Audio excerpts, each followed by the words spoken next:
Welcome back to the show. I'm here with April Graves, who we're going to be talking about getting real with women in tech. And April is a senior software engineer working on projects for NASA at the Kennedy Space Center in Florida and has been doing software-related things for many decades now. And welcome, April. Hi, thank you very much. Thank you for having me. Now, I met April through the CF United conference many years ago when I invited her to speak at that because there were so few women speakers, and I thought she would be good, presenting there. And I'm kind of curious, did speaking at that conference or other conferences have any impact on your career? Oh, absolutely. It had a huge impact on my career. You know, it's interesting. I started the ColdFusion user group in Orlando because I was so excited. I was new in the field. It was 1998 and it was my first programming job. I wanted to learn from people. I was really excited. And so I started the user group actually to learn. And through that group, I think is how you found me because, we would all kind of network and those types of things. And you invited me to come and speak at one of your conferences. And I had gotten really excited about a new technology. It was when WDDX first came out. So XML had just hit the scene and I had found some really innovative things to do with it. And so the conferences gave me kind of a way to get out there and talk about it because, I just wanted to share with everyone this is what you could do.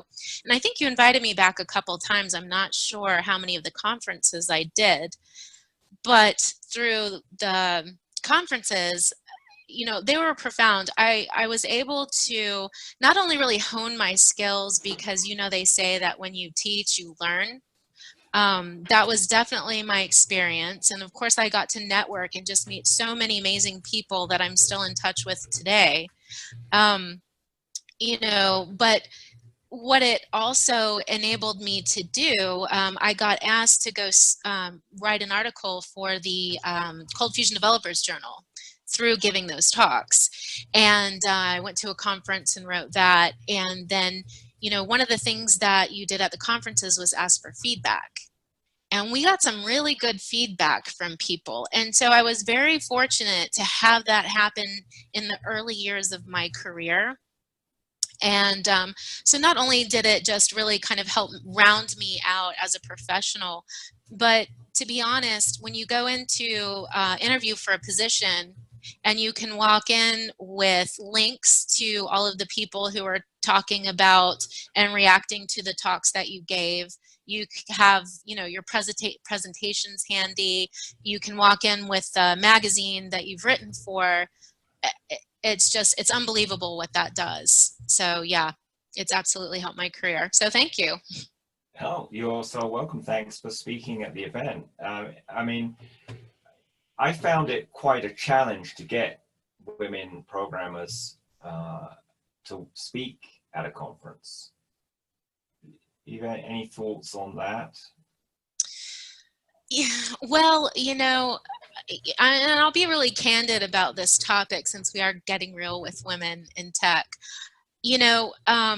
Growing up and, we as young girls, we didn't want to get in front of the classroom and sit in the front row and raise our hands and have all the answers. Mm-hmm. It really wasn't something encouraged for us. And, I won't get into all of the reasons that I think why, and I'm really not necessarily, it's definitely a subtle thing. And it's, of course not true for everybody, but generally, that isn't the type of things that, younger girls sought attention for. And so for me, I grew up very nerdy, very, very nerdy. I was introduced to computers at a very young age. I was really excited about them. And, but there really hasn't been encouragement, or there was an encouragement or an outlet for that at that time. So I think, that may carry over into your career of not necessarily wanting to put yourself out there in that way. And it can be intimidating because, when you're up there and you're talking, there's always that fear of, what if I sound stupid? What if there's sometimes an innate confidence I think that men have and carry that women sometimes struggle with. We do respond to things differently. We do tend to be a little bit more emotional, and I don't, you know, that has a negative connotation, but I don't think it's negative at all. You know, I think we bring a lot into whatever situation that we're in. And it's great that we see things differently and respond to things differently. But, you know, it was definitely a little bit intimidating. But what I found is that being so excited and passionate about what I was speaking about is what enabled me to get past that. I really had something to say. You know, I really had something I wanted to share. And then I got such great feedback from that and by my male colleagues, you know, that were genuinely interested in the technology that I was presenting and how they could use it and what they could do with it. And that really helped me a lot. That's great. I mean, I've definitely seen that in schools. I'm sure I've read studies that say generally girls in school average around, you know, a medium grade, and the boys are either really high grades or really crap grades. Really. I would Uh, hope that has changed by now, but you know, I'm definitely not, you know, read on that, so I don't know. yeah, But I yeah, do remember, you know, being that, yeah, we weren't encouraged to, you know, act in that way. And you know, and right. it wasn't, and you know, hey, don't do that. But again, like I said, it was more of a subtle thing, and it was the type of responses that you received really from your peers, you know, Hmm. about kind of putting yourself out there. And like you said, you know, and I saw the same thing with my children going through school. You know, I have a daughter and I have a son, and I definitely saw a different response that my daughter received for, you know, getting good grades or wanting to participate in the school functions and those types of things. So I wonder also if it's a perceived risky activity, because generally boys are encouraged to take risks in the mhm, playground mhm. or elsewhere, and girls discouraged to take risks. Yeah. And again, honestly, I really do. And, you know, I'm not sure how this would be taken, but again, you know, I think that girls care very much what boys think at Hmm. that age. And so there's that fear of Hmm. what are they going to think, you know? Yeah. Yeah, and it's not just that. I think women in general are more socially aware of how other people are reacting. And while many men are also socially aware, that there's certainly a segment of men who are just not socially aware, which makes it a lot easier for them to make complete fools of themselves in public. Well, I've definitely done a lot of that too. But, you know, it just, you know, again, it's very, we're generalizing. You know, I'm Yeah, we are. definitely So let's get back to generalizing. specific. Yeah, let's get back to your specific experience. So, you Mhm, know, you've been a woman in tech for a few decades. mhm. What kind of issues have you experienced? Well, you know, it's interesting. I started my career, I was about 25. And so I was generally the youngest in my workforce and, you know, female. And I was also raising two children. And, you know, at first I remember it was difficult to be taken seriously. And I did find, you know, I started at the same time um, that a guy started. We started at the same time within our programming group. And, you know, there was sort of, it did seem a little bit as though he was trusted more with responsibilities and given some opportunities. I always felt that I had to work harder, you know, in order to be seen in the same light. And so I worked very, very hard. And, you know, also having that responsibility to take care of the kids. And I think it's great how much men and women do share that responsibility now. I've definitely seen men in my field now who take on sharing that. But at that time for me, you know, I was really the one who was responsible for getting them to school and the doctor's appointments and taking care of things. So that made it additionally challenging. So, you know, I feel like I had to work a lot harder, perhaps. That was one challenge. Something that I see a lot, and I just recently witnessed this with another female colleague out at the Space Center, is that for some reason we tend not to necessarily be heard in the same way. Hmm. So I've had cases where I've been in meetings and I've said, you know, I have this concern about X, Y, and Z for this reason. And I would be sort of brushed off, you know, oh, no, no, it's fine. And in one meeting, I had a gentleman sitting next to me who about 10 minutes later said, you know, I have this concern about X, Y, and Z. And the same person who kind of brushed me off about my concern said, oh, well, you know, let's talk about that.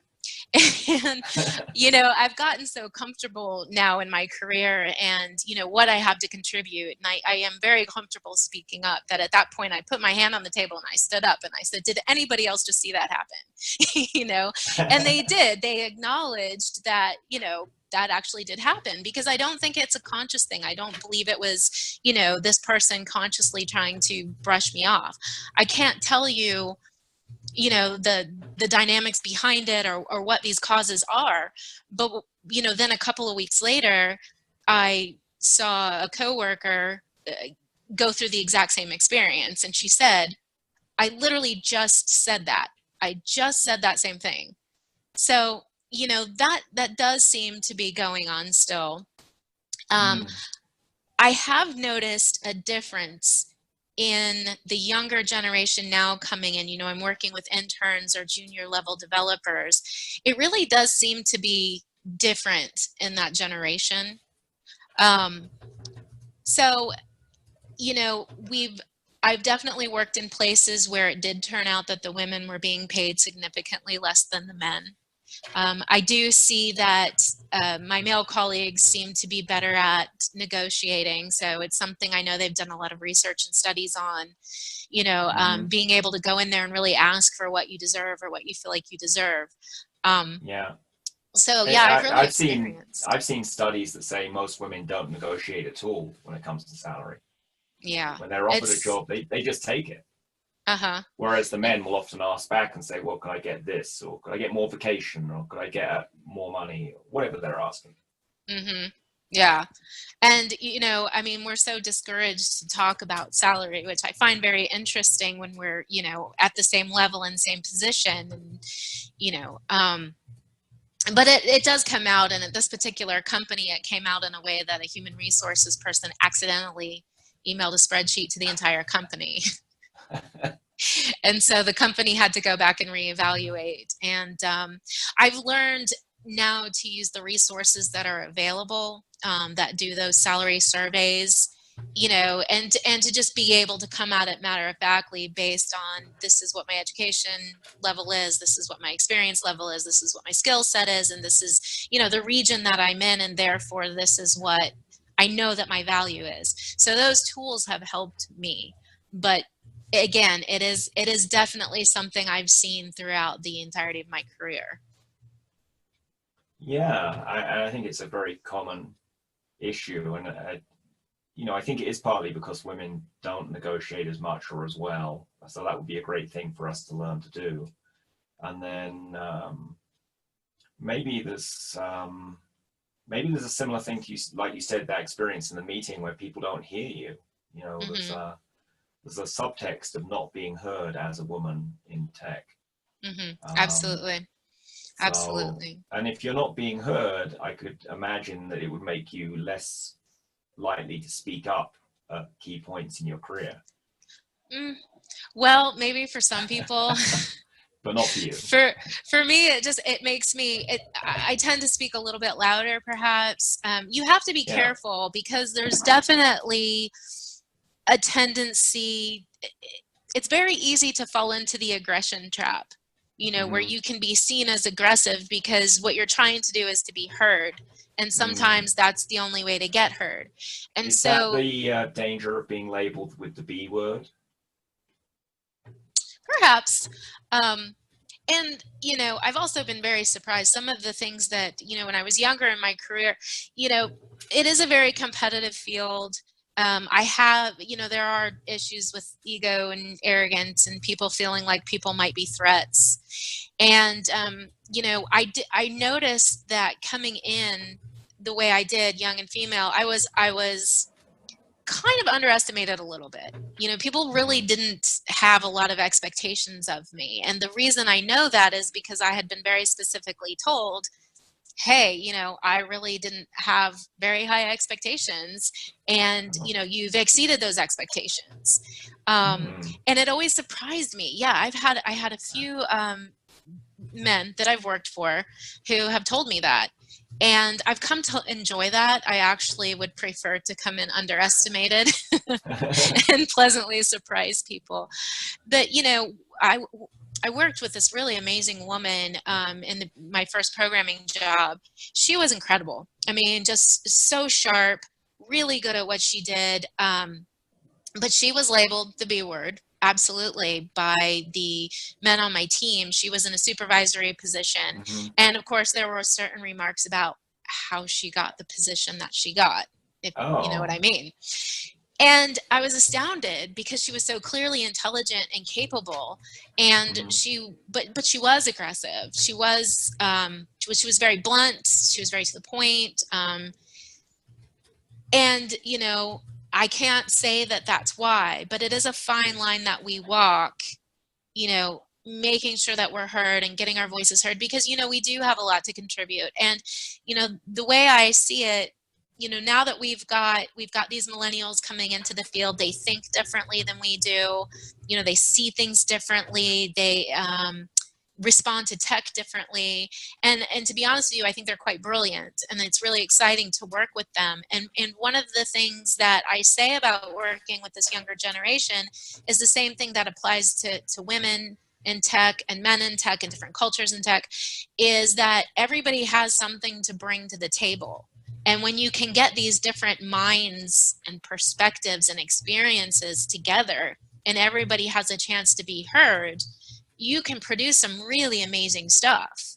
You know, I've seen junior programmers come in and have these amazing ideas that we wouldn't have thought of, because sometimes we've been doing it a long time and, you know, never occurred to us to look at it that way.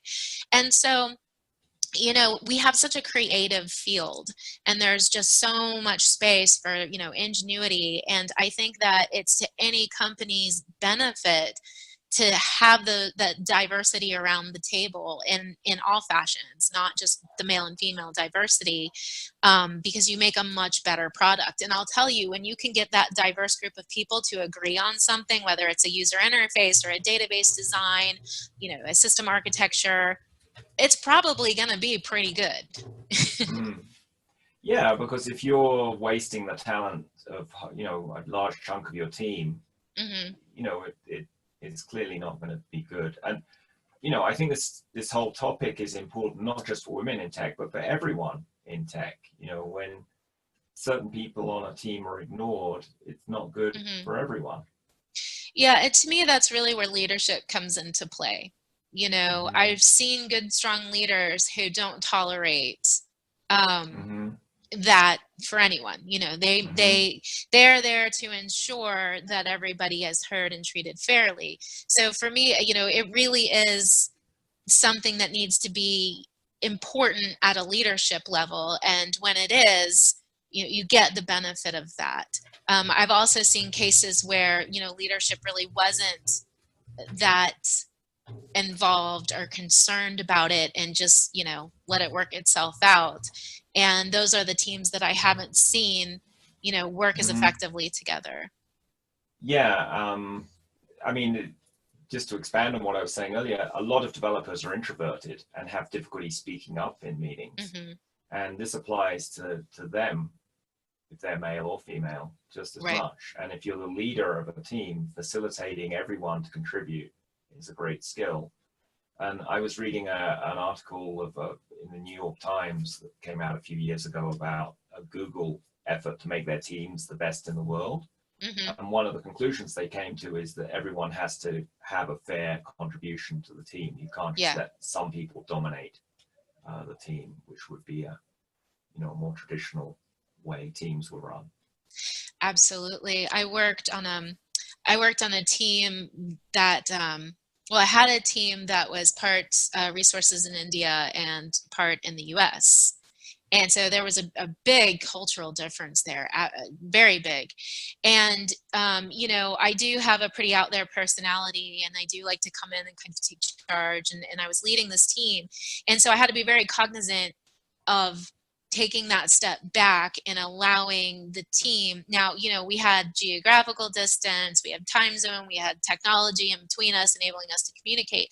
And so I would have to stop and very specifically ask each person, you know, as we made decisions, okay, you know, do you agree with this decision? What do you think about this? And what I found is that people who were very quiet, when you gave them the floor to speak, had really, really great contributions, but you had to give that space. And I think that if that was something that was applied more, you know, then this whole thing about women, you know, struggling maybe to be heard wouldn't be an issue.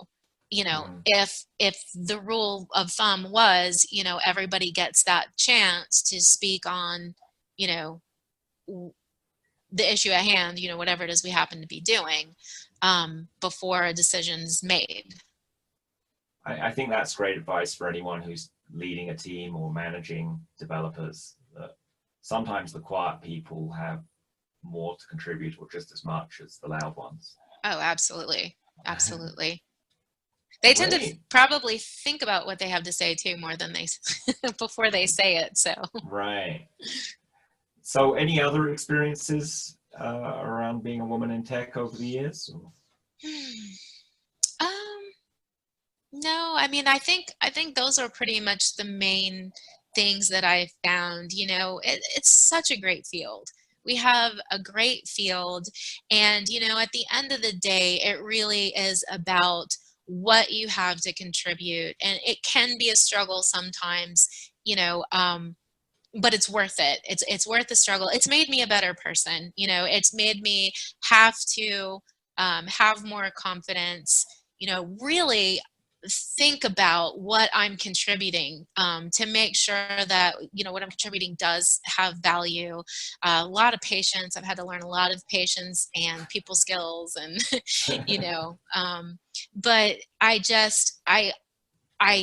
am so excited about encouraging that next generation, you know, to come into this field, and especially these young girls who obviously I have a very strong connection to, you know, those girls who do love math and love science, and, you know, like to spend their time sitting around, you know, writing code, which I know they're doing in what, elementary school now, you know, but. So what can we do to encourage a younger generation of women to come into technology? I really think I really believe in mentorship. I'm a big believer in mentorship. And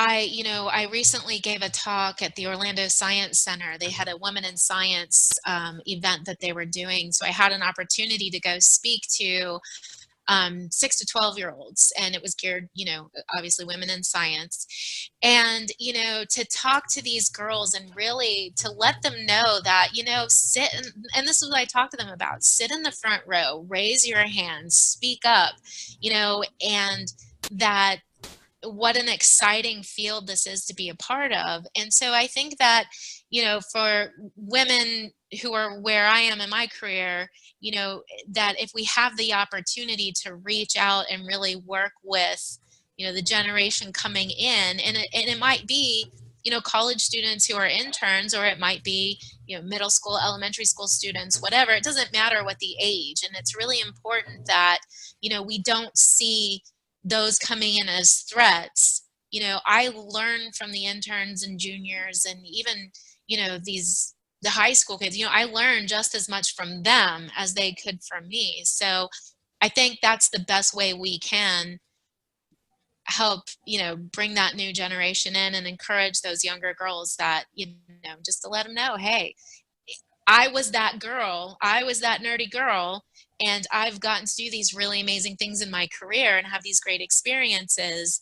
And, you know, so if that's what you're excited about, go for it. So not just mentorship, but also providing role models to younger people. Yeah. Definitely. but I could go do that. Mm-hmm.